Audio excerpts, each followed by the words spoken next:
S. Chan presents educational video lectures as per the new UGC CBCS curriculum. Absolutely free. Difficult concepts made easy. Study anywhere, anytime. Hello everyone. We know that mathematics is based on numbers, and numbers we can arrange in a finite manner or an infinite manner. If we do so, we have sets, and in this lecture we'll be learning type of sets, their properties, countable and uncountable sets.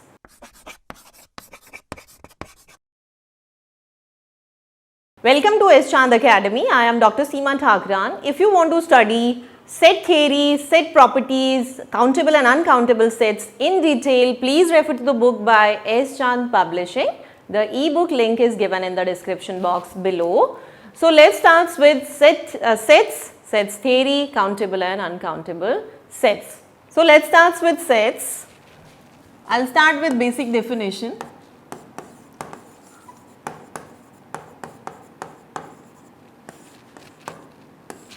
So what is a set? It is a set is well defined collection of objects or numbers. So this is important, well defined collection of objects, and one more thing, and that is distinct. So 2-3 things in this definition you can observe. So what is it doesn't mean that you are just counting anything and you are saying that is a set. It should be well defined, and it should have distinct objects. Then we say that this is a set. I am just taking very basic set and you are all aware of. So I am just starting with natural numbers. So natural number set is, and we have the definition, standard notation. So for natural number we have standard notation, that is n, and n is defined as, this is how we write a set. We always write in curly brackets. So it starts from 1, then 2, then 3, then 4, and now you can see anybody, any small child even can understand कि इसको आपको आगे कैसे continue करना है. It means it is well defined now. 1, then 2, then 3, then 4, and then 5, 6, 7, 8 onwards. I can write this set in a different form also, in a short form. So you just see, it means this set has all those elements x which are greater than 1 and whole numbers they are. It means it cannot be in point form. So this is natural number sets, greater than and whole numbers. So this is the standard notation for natural numbers. It is well defined, you can see, and every element, I am not repeating the elements. In natural number set you cannot write this way. It is absurd way of writing the natural numbers. This is also natural numbers if we are just extending 1, 1, 2, 2, 2, 3, 3, 3, 4, 4. This is anyhow containing all the natural numbers, but it doesn't mean that you will write natural number in this way. So a set has to be defined in a way कि वो आपको well defined होना चाहिए, understood होना चाहिए, understandable होना चाहिए, and then it should have distinct objects. So this is set. Now after defining set has some coming to a set can be finite, a set can be infinite. So first I'll start with empty set. We call it null set also. What exactly it means? A set which has no elements. A set which has no element. इसका मतलब उस set में आपके पास कोई element नहीं है, and ये set भी बहुत इंपॉर्टेंट है. अगर आप रियल नंबर्स की बात करो तो this set is one of the important set. ये बहुत सारी प्रॉपर्टीज होल्ड करता है, and how we write this set. So इस सेट को आप I am just taking that S is the empty set, और इसको आप ना ऐसे राइट करते हो. 5, दिस इज बेसिकली 5, PHI 5. हम इसको बोलते हैं फाई सेट, इसमें कोई भी एलिमेंट नहीं है, but this is important set क्योंकि ऐसा भी होता है और ये वेल डिफाइंड है क्योंकि कोई एलिमेंट नहीं है, तो it is a set. There is nothing wrong with the definition. So this is the set which is null set. Now coming to a set which is non-empty. So non-empty set. Non-empty set. अब non empty में क्या होगा? Obviously empty में there is no element, it means at least one element. any set which has at least one element, it means that will be non-empty set. So a set which has at least one element. So अब आप इसको कैसे right करोगे?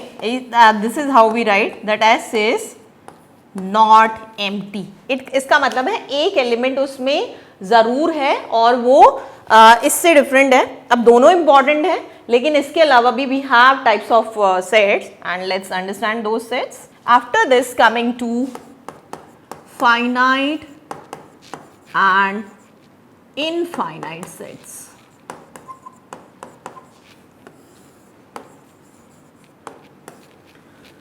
नाम से ही वैसे clear है काफी कि फाइनाइट एंड इनफाइनाइट का मीनिंग क्या है. फाइनाइट सेट की बात करते हैं पहले.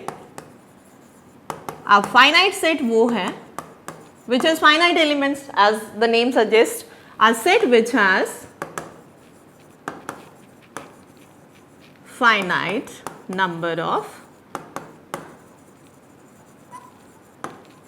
Elements.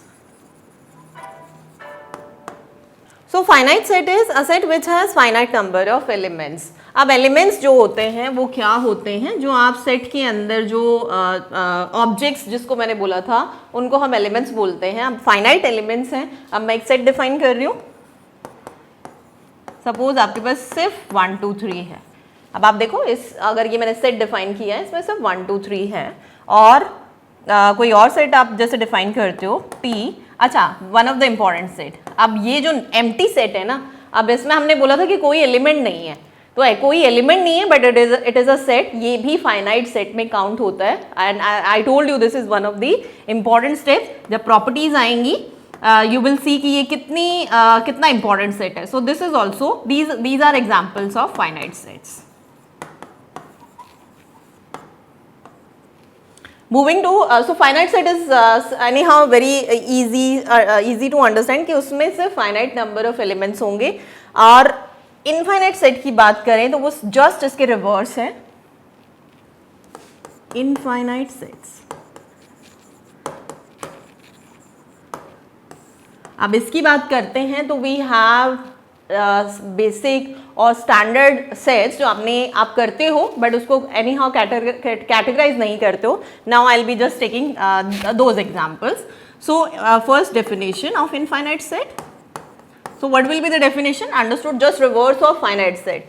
So a set is infinite if it has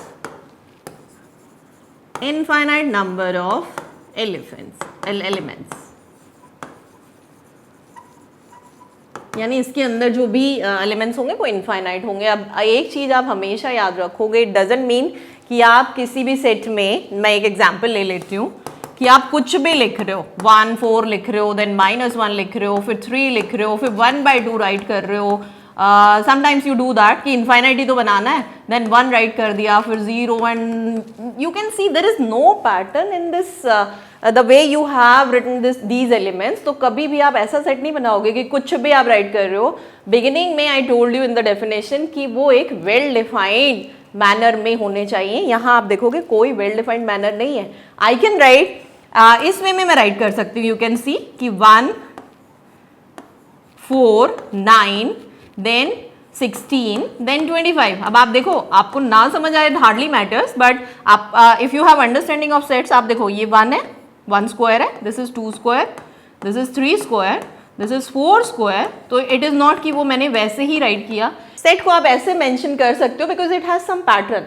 अब इसमें there is no stop but we have a pattern. So this is example of infinite set. और इसमें लेकिन ये कोई एग्जाम्पल नहीं है, कभी भी ऐसा एग्जाम्पल आप नहीं फॉर्म करोगे बिकॉज अभी हम आगे ओपन सेट्स करेंगे, क्लोज सेट्स करेंगे, तो इट्स नॉट कि आप कुछ भी उसमें एंटर करोगे. So it should have some pattern. ये आप हमेशा सेट थियरी में you will just remember this. अब आते हैं बेसिक स्टैंडर्ड सेट्स पे. कौन कौन से आपने आज तक पढ़े हैं. पहला लेती हूँ मैं नेचुरल नंबर्स, जो अभी मैंने बताया. नेचुरल नंबर से स्टार्ट करते हैं. नोटेशन क्या होती है, n. और इस ये वाले सेट में कहाँ से एलिमेंट स्टार्ट होते हैं, 1 से, then 2, then 3 and so on and infinite होते हैं. So this is infinite set. और आप देखोगे जीरो ना, जीरो इसमें नहीं है. तो आप इसको कैसे लिखते हो. अच्छा, अगर कोई एलिमेंट्स है ना 1 2 3, these are called elements of the set. अब जीरो इस सेट में नहीं है. दिस इज अनदर थिंग और इम्पॉर्टेंट है ये भी, यू शुड ऑब्जर्व. अब जीरो नहीं है तो अगर एलिमेंट अगर उसके अंदर है, जैसे आप देखो 1 जो है वो अगर इसके n के अंदर है सेट के, तो वी राइट नोटेशन ऐसी है. I will come with two the notations also just after this. तो हम ऐसे राइट करते हैं 1 and it has meaning. Maths में इसका मीनिंग है बिलोंग्स टू, यानी 1 आपका नेचुरल नंबर को बिलोंग करता है, वन एलिमेंट. और लेकिन जीरो नहीं बिलोंग करते तो एक कट लगा देते हैं. So this is how we write कि वो बिलोंग करता है या नहीं करता है. देन आते हैं आपका इंटीजर्स पे. इंटीजर्स सेट, ये भी इनफाइनाइट सेट है. इंटीजर्स का सेट. और ये कैसे राइट करते हो आप, इसकी नोटेशन है आई. कुछ इसको z भी नोटेशन देते हैं. In some books the notation is taken as z और कुछ में आई नोटेशन है. इट जस्ट ओके कि आप कौन सी नोटेशन ले रहे हो. अब इसमें कैसे एलिमेंट्स आते हैं, इसमें बीच में 0 एंड राइट में 1 2 3 इंक्रीज होता है एंड लेफ्ट में -1 -2. This is how. तो आप देख रहे हो इसमें नेगेटिव नंबर्स भी हैं, पॉजिटिव नंबर्स भी हैं, जीरो भी है. तो ये सेट कुछ ऐसे डिफाइन होता है कि 0 then 1 2 3 4 to the right infinity तक जाएगा और -1 -2 -3 टू द लेफ्ट. और ये it's again a big set और it has no ending and this side also it has no ending. तो ये इनफाइनाइट सेट है और यूनिक आप देख रहे होगे कि इसकी यूनिक डेफिनेशन है. नेचुरल नंबर्स का भी एक यूनिक वे है. तो this is how we have characterized. So ये इंटीजर सेट है. नाउ आते हैं रैशनल नंबर सेट पे. सो रैशनल नंबर्स सेट, इसकी नोटेशन होती है Q, कैपिटल Q. आप देख रहे हो मैंने सेट को हमेशा कैपिटल से नोटेशन दी है और Q जो नोटेशन है वो अंडरस्टूड होती है मैथ्स में. जब आप Q लिख रहे हो it means this is rational number set. तो रैशनल नंबर को आप कैसे राइट करते हो, just understand P by Q. This is how we write. इसका मतलब आपका ये न्यूमरेटर है and this is your denominator. So यानी ऐसे नंबर्स जिनको आप न्यूमरेटर अपॉन डिनोमिनेटर की फॉर्म में राइट कर रहे हो, they are called set of rational numbers. और Q की वैल्यू हमारे मैथ्स में, मतलब मैथ्स में कभी भी डिनोमिनेटर में you should not have zero. It means आपका जब भी आप डिनोमिनेटर में कोई भी नंबर लेते हो it should not be zero. So P by Q और Q अगर नॉन जीरो है, इस टाइप के नंबर्स, जैसे मैं अगर Q को आप P, अच्छा अनदर थिंग, P और Q की वैल्यूज क्या है. इट्स नॉट कि P और Q. P और Q आपके इंटीजर्स हैं. क्या है, इंटीजर्स. यानी P और Q की वैल्यू, मैंने Q को स्पेशली लिखा कि Q नॉन जीरो है तो आप Q को जीरो नहीं. P एंड Q I को बिलोंग करेंगे यानी इंटीजर्स से बिलोंग करेंगे. Q की वैल्यू नॉन जीरो होगी और P की वैल्यू और Q की वैल्यू, मतलब Q जीरो नहीं है, अदरवाइज कोई भी वैल्यू लेगा इस सेट में से कोई भी वैल्यू. तो अब मैं एग्जाम्पल अगर लूँ तो एग्जाम्पल के लिए आप देखो, यानी Q का कोई एलिमेंट अगर आप मुझे बताओ, so what element you can say कि यहाँ कौन से एलिमेंट्स बिलोंग कर रहे हैं. अब आप कोई भी वैल्यू दो, P को कोई वैल्यू दो, Q को वैल्यू दो, यानी 1/2 ये भी Q में बिलोंग कर रहा है, इट्स जस्ट इंटीजर. देन 1/3, तो it has number of elements. और कोई दिस इज द पैटर्न जिसमें आप लिखते हो. एंड 4 ऑल्सो बिलोंग्स, क्योंकि आप डिनोमिनेटर में 1 काउंट कर सकते हो. सो यानी सारे नेचुरल नंबर्स, जितने भी नेचुरल नंबर्स हैं वो इर्रेशनल नंबर्स हैं और जितने भी इंटीजर्स हैं ना वो भी रैशनल नंबर्स हैं. यानी which one is the bigger set, ये भी क्वेश्चन होता है कि जो नेचुरल नंबर्स हैं वो भी इसमें एग्जिस्ट कर रहे हैं, देन इंटीजर्स हैं वो भी इसमें एग्जिस्ट कर रहे हैं. तो it means Q is the bigger set और जितने भी नेचुरल नंबर्स हैं वो इंटीजर्स में बिलोंग कर रहे हैं. यानी ये जो n है ये किसके अंदर है, आई के अंदर, और आई किसके अंदर है, क्यू के अंदर. So Q is the biggest, जितना भी हमने स्टडी किया उसके according Q is the biggest set. अब आते हैं जस्ट आफ्टर दिस, अगर रैशनल नंबर्स हैं तो what are irrational numbers. So irrational numbers, अब irrational numbers, the numbers which are not rational, which are not rational numbers. अब आप देखो मैं कुछ एग्जांपल्स दे रही हूँ. सो √2, √3, अब ये जो वैल्यूज़ हैं इसकी वैल्यू 1.41, इसकी वैल्यू 1.73. अब आप देखो √2 कहीं से भी इंटीजर्स को बिलोंग नहीं कर रहा है. It is of the form p upon q, but √2 doesn't belongs to the integers. ये एग्जांपल्स आपके इरैशनल नंबर्स के, यानी जो भी रैशनल नंबर के अलावा जो भी बचा वो इरैशनल नंबर्स है. So it is again an infinite set. तो ये एग्जांपल्स आपके इनफाइनाइट सेट के थे. अब सेट के बाद कुछ सेट कॉन्सेप्ट स्टार्ट होते हैं, and the concepts are some notations, 2-3 notations you should also understand. So notations, standard notations I'll say. These are some standard notations. One is implies, one is if and only if, because I'll be using in the theorems these notations, और you should know कि इनका meaning क्या है और इनको कहाँ आप use करते हो. And in maths you don't write, you just use symbols only. Then for all, तो ये कुछ सिंबल्स हैं, मैं इनका आपको मीनिंग बताती हूँ. अब इसका मीनिंग क्या है, इसको बोलते हैं इम्प्लाइज टू. इम्प्लाइज टू, अब ये कहाँ यूज करते हो, suppose x is 2 implies x² = 4, है ना. अगर x की वैल्यू 2 है तो x² क्या होगा, ऑब्वियसली 2 का स्क्वायर 4 हुआ. अब इम्प्लाइज और इम्प्लाइज मतलब क्यों लगाया है मैंने, there is a big reason, क्योंकि आप ना रिवर्स नहीं जा सकते, क्योंकि रिवर्स के लिए you can not go reverse. Reverse का मीनिंग क्या है मैं बता दूं. अगर आप कह रहे हो कि x² 4 है तो x की वैल्यू -2 भी हो सकती है. इट मीन्स कि ये जो स्टेटमेंट है ना, इससे आप क्लियरली इस स्टेटमेंट पे नहीं आ सकते. इसका मतलब आप रिवर्स नहीं जा पा रहे हो, इसीलिए ऐसी स्टेटमेंट्स के लिए आप इम्प्लाइज यूज करते हो. अब आते हैं रिवर्स वे. सो ऐसी फॉर्म में आप इम्प्लाइज यूज करते हो. इम्प्लाइज क्यों, क्योंकि आप रिवर्स स्टेटमेंट पे you can not go, because reverse statement is not completely true. अब आते हैं if and only if. This is if and only if. So if and only if, how we write in mathematics, if and only if. This is how we write, if and only if, and this is the notation. अब इसके लिए equation देखते हैं. देखो x² = 4 implies x = 2. ये बिल्कुल true है. oh sorry x = plus minus, let me just drop. अब आप देखो मैंने बोला x² की वैल्यू 4 है, तो आपका if and only if use किया मैंने, तो x की वैल्यू +-2, यानी आप रिवर्स वे कैसे भी जाओ दोनों स्टेटमेंट्स ट्रू हैं. आप x² 4 का मीनिंग x = +-2, x = +-2 का मीनिंग x² = 4, यानी दिस इज द नोटेशन. अब आते हैं फॉर ऑल सिंबल पे. सो अभी तक आपने सेट थ्योरी किया, उसके कुछ इनफाइनाइट फाइनाइट सेट्स किए. Now some notations you are understanding. अब आते हैं फॉर ऑल. इसका मीनिंग है फॉर ऑल, क्योंकि मैथ्स में आप हर चीज़ को राइट मतलब इस थोड़ा सा सिंपल वे में राइट करते हो. फॉर ऑल का मीनिंग क्या है. अब आप एक सेट लेते हैं 1 2 3 एंड सो ऑन. अब आप देखो ये मैंने नेचुरल नंबर सेट ही लिया है. अगर आप इसको थोड़ा सा क्लोजली ऑब्जर्व करो, सो n इज 1 2 3. अब मैं यहाँ पे ना इसको डिफरेंट वे में राइट करके ना राइट लाइक दिस कि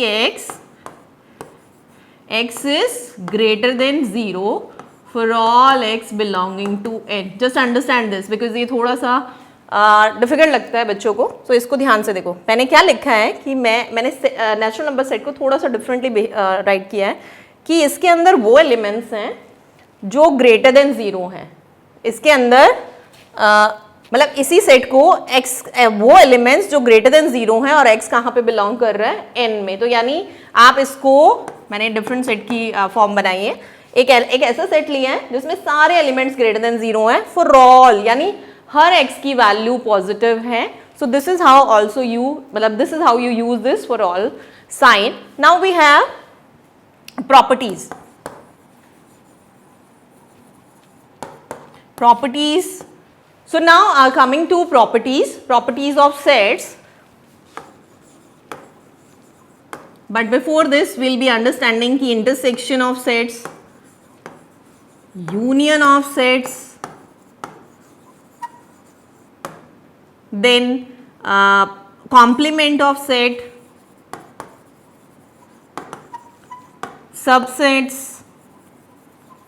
supersets.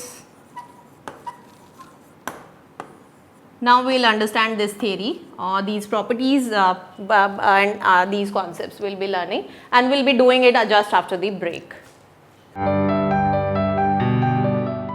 Welcome to YouTube channel of S Chand academy. मैं हूं आदित्य और आप लगातार मेरे साथ सीख रहे हैं जूलॉजी को। अब तक के पिछले वीडियोस में हम जूलॉजी फर्स्ट सेमेस्टर और सेकंड सेमेस्टर के सिलेबस के हाइलाइट्स कवर कर चुके हैं। उन वीडियोस में हमने फर्स्ट सेमेस्टर के पूरे सिलेबस में टेक्सोनॉमी के बारे में डिस्कस किया था। सेकंड सेमेस्टर के सिलेबस में हमने कंपैरेटिव एनाटॉमी और डेवलपमेंटल बायोलॉजी की बात की थी। जल्दी ही आपको मिलेंगे थर्ड सेमेस्टर के वीडियोस जिसमें आप समझ पाएंगे फिजियोलॉजी और बायोकेमिस्ट्री को। फिजियोलॉजी और बायोकेमिस्ट्री एक दूसरे से बहुत कनेक्टेड जुड़े हुए सब्जेक्ट हैं और आपके सिलेबस में कुछ इंपॉर्टेंट फिजियोलॉजिकल सिस्टम्स की biochemistry as well as basic metabolism की बात की गई है। उन सारे वीडियोस को हम आने वाले सीरीज़ में देखेंगे। Keep watching, do subscribe and share to this channel.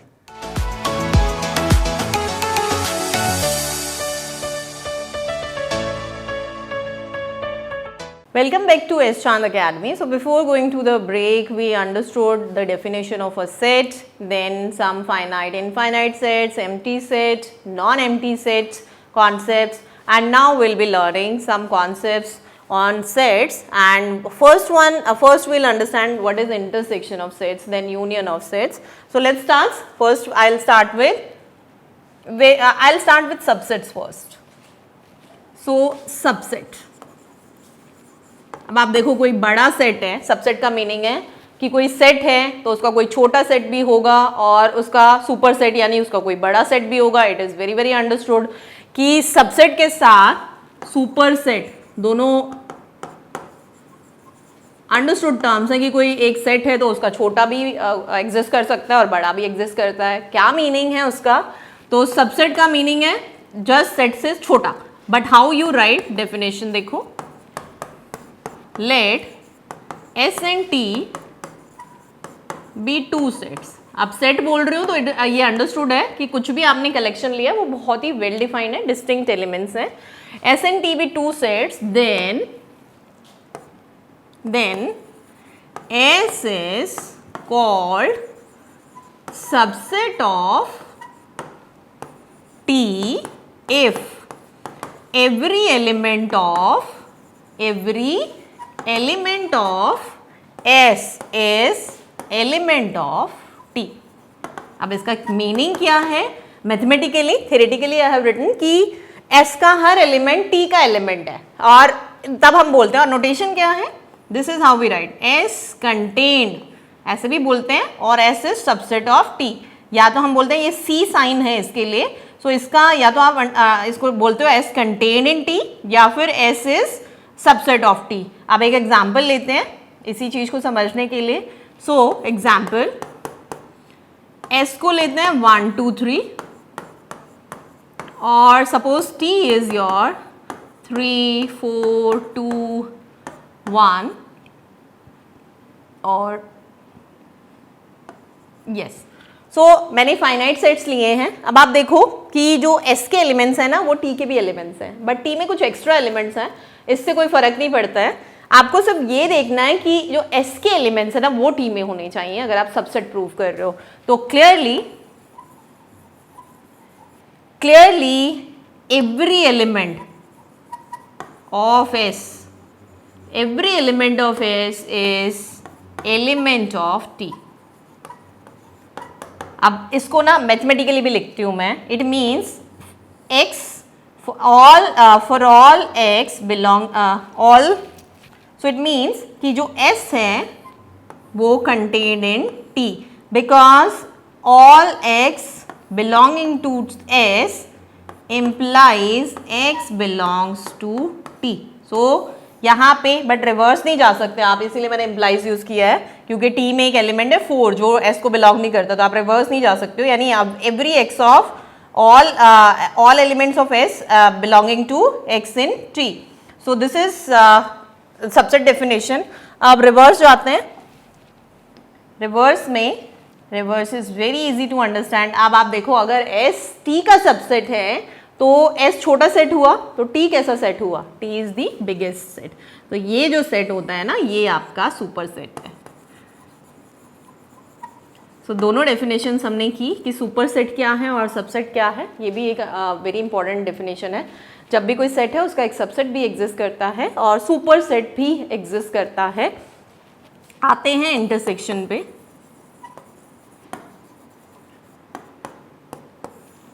Intersection of sets. Intersection का मीनिंग है, let's S and T be two sets.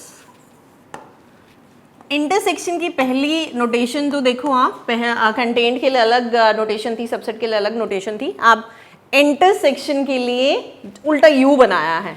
This is the notation for intersection. आप इंटरसेक्शन में वो पहले मैं थोड़ा सा मैथमेटिकली राइट करते हैं. ऑल्दो वो x आएंगे जो S में भी हैं एंड T में भी है. ध्यान से देखो आप, मैंने बोला कि S इंटरसेक्शन T भी एक सेट होगा. वन थिंग कि S इंटरसेक्शन T जब आप करोगे ना, तो वो भी एक सेट आएगा. लेकिन कैसा सेट आएगा? उसमें वो x आएंगे जो दोनों में है, यानी S के अंदर में भी है और एंड x T के अंदर भी हैं. तो अब एक एग्जाम्पल लेते हैं. n 1 2 3 4 5 and suppose your T n and okay T we can take. Then suppose T is 3 4 5 6 7 8 9 10. अब आप सिर्फ उन एलिमेंट्स पे फोकस करोगे जो दोनों में है फॉर द इंटरसेक्शन.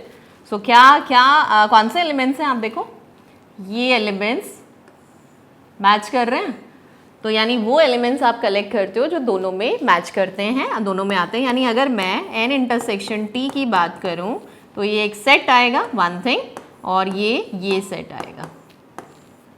अब ज़रूरी नहीं है इंटरसेक्शन एम्प्टी सेट भी हो सकता है और नॉन एम्प्टी सेट. दो ही पॉसिबिलिटीज़ होंगी कि इंटरसेक्शन जो है वो एम्प्टी सेट भी हो सकता है और नॉन एम्प्टी सेट भी हो सकता है. एम्प्टी कब होगा? एम्प्टी जब होगा जब कोई एलिमेंट मैच ही ना करे. सो अगर मैं ये एग्जांपल्स ले रही हूँ, देखो, एक में मैंने 1 2 3 लिया, दूसरे में मैंने 4 5 6 लिया. अब आप देखो कोई एलिमेंट मैच ही नहीं कर रहा है. इट मीन्स कि S intersection T is empty set. पहले में नॉन एम्प्टी था, और तो it means it can be empty set. It's not that every time there must be a common element in both the sets. तो अगर common नहीं है, empty आएगा, और अगर कॉमन है तो वो यू विल सी कि कौन से एलिमेंट्स कॉमन है. अब आते हैं यूनियन पे. Union of sets. Union of sets में S and T suppose we have be two sets. अब यहाँ पे क्या, यूनियन के लिए you just use U only. U basically is the notation for union. U वो एलिमेंट लेने हैं आपको जो X और T. इसका मीनिंग क्या है कि जो कॉमन है वो तो आप लिखोगे ही, लेकिन जो बच गए वो भी लिख रहे हो आप. इट मीन्स कि आपने जो इंटरसेक्शन है वो पॉइंट्स भी ले रहे हो, जो S और T में बच गए वो भी लिख रहे हो. तो एक एग्जाम्पल से अंडरस्टैंड करेंगे. सो S अगर सपोज मैंने लिया 1 से सपोज 10 तक, देन T ले रहे हो सपोज 5 से, and we are reaching till 20. ठीक है, 5 6 7. अब इसमें आप देखो, पहले कॉमन देखो, how we write the union part. Union कैसे राइट करेंगे? जो कॉमन है वो लिखो. अब कॉमन कौन से हैं? 5 6 7 8 9 10 कॉमन है. 5 आप देख सकते हो एक्सपैंड करके पूरा, 5 6 7 8 9 10 कॉमन है. देन कौन से एलिमेंट्स बच गए वो भी आपको लिखने हैं. सो 1 बचा है S में से, 2 3 4 बचा.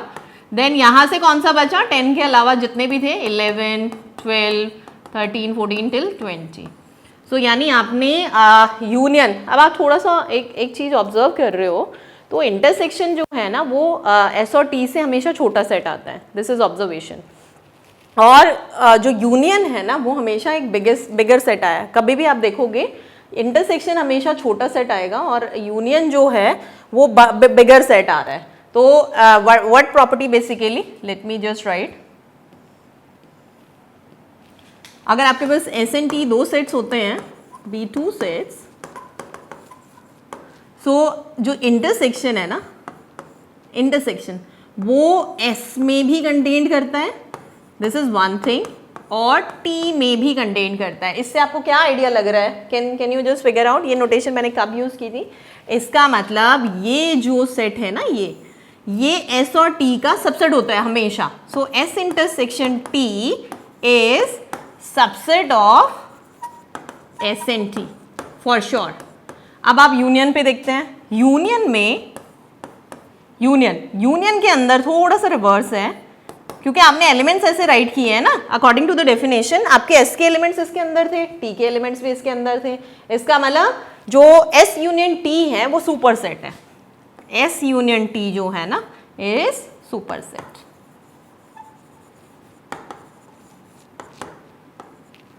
Now coming to complement part,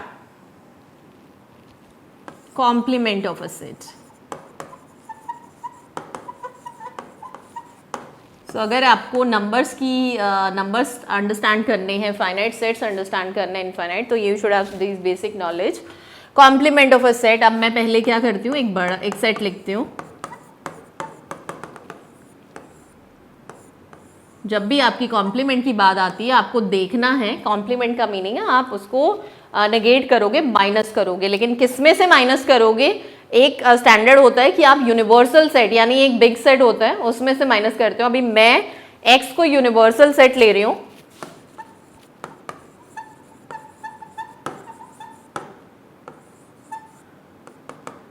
generally जो हमारा यूनिवर्सल सेट है वो रियल नंबर्स, बिकॉज वो सबसे बड़ा सेट होता है, will understand that in our coming lecture. So x मैंने सेट लिया 1 से 10, अब s ले रहे हैं, s इज 2 3 4।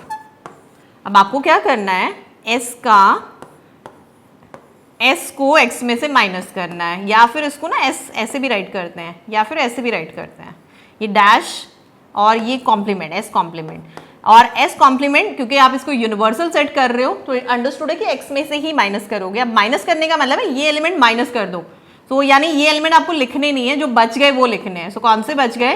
1 5 6 7 8 9 10। तो इजी टू अंडरस्टैंड ना, कि आपको जैसे माइनस करते हो ना 7 - 2, तो 2 लेस करना है, यहाँ पे 2 3 4 को माइनस करना है, तो 2 3 4 हटा दो, जो बच गए x के अंदर वो एलिमेंट आप राइट कर रहे हो। तो तीनों की सेम डेफिनेशन है। नोटेशन थोड़ा सा, वे ऑफ राइटिंग कभी कभी कुछ बॉक्स में ऐसे यूज होता है, even in exam also you get notations, तो यू शुड बी नोइंग कि ये नोटेशंस आप यूज कर सकते हो। Now after this coming to okay, now equality also. अब हम बड़े सेट की बात कर रहे हैं, देन हम छोटे सेट की बात कर रहे हैं, तो इक्वल भी तो हो सकते हैं ना सेट्स। अब इक्वल कौन से सेट्स होते हैं वो देखो, एस एंड टी बी 2 सेट्स। अब अगर s के सारे एलिमेंट्स t में हैं और t के सारे एलिमेंट्स, यानी s t का सबसेट है, t s का सबसेट है, वही सिचुएशन जो है ना इंप्लाई करेगी कि आपका t और s सेम है, यानी s के सारे एलिमेंट्स t में है और t के सारे एलिमेंट्स s में हैं, तब भी आप बोलोगे कि दोनों सेट्स इक्वल हैं। तो वो कौन सी सिचुएशन होगी? अब आप देखो, मैंने थोड़ा सा मैं if I right the set like this, यानी इस केस में आपकी जो सेट्स हैं, इस केस में आपके clearly you can see all elements of s are in t and t elements are in s। तो ये इक्वालिटी कॉन्सेप्ट है सेट्स का। Coming to now countable and uncountable sets example. Before examples, obviously we should know कि meaning क्या है। countable का meaning क्या है? A set is said to be countable if if it is finite, one thing, finite है तो आप countable बोल सकते हो, और it has bijection with natural numbers. अब इसका मीनिंग क्या है, ये टर्म थोड़ा सा आपने फंक्शंस में किया होगा, बाइजेक्शन मीनिंग। इसका मीनिंग है 1 1 and onto. I just let you know कि क्या है। जैसे आपका कोई सेट है, उस पर आप, सेट सपोज एस है, S we are commonly using S, so N to S, यानी आपके पास ना एक मैपिंग एग्जिस्ट करेगी एन और एस के अंदर, जो 1 1 भी होगी, ऑन टू भी होगी, उस केस में आप काउंटेबल बोलते हो। और अनकाउंटेबल, जो काउंटेबल नहीं है वो अनकाउंटेबल है। So uncountable is simple, a set which is not countable is uncountable.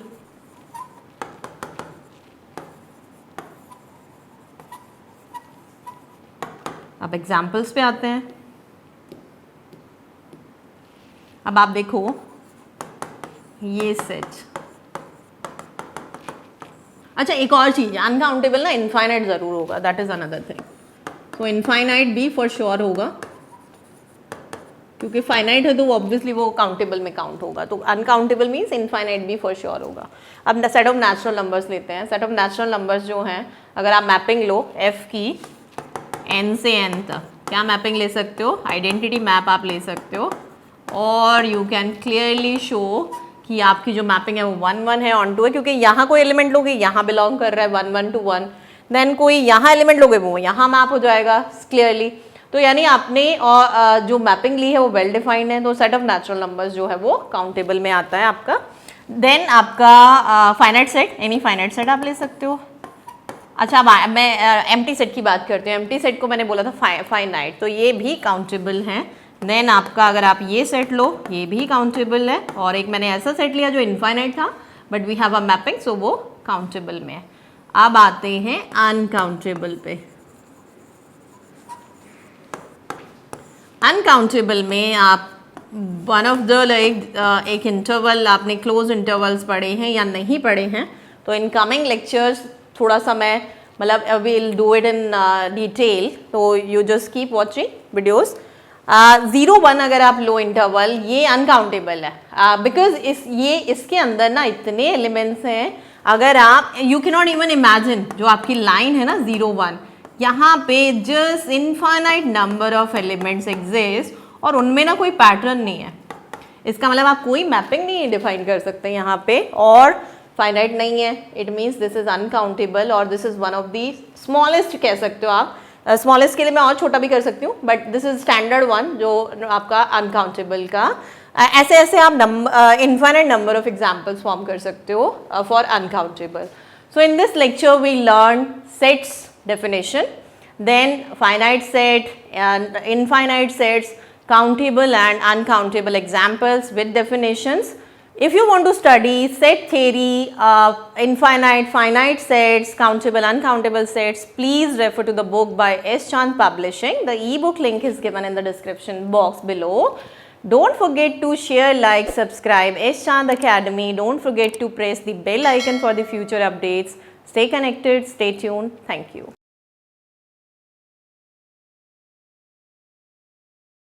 All rights reserved. This video has been prepared for educational purposes only. No part of it may be reproduced or copied without the permission of the copyright holder.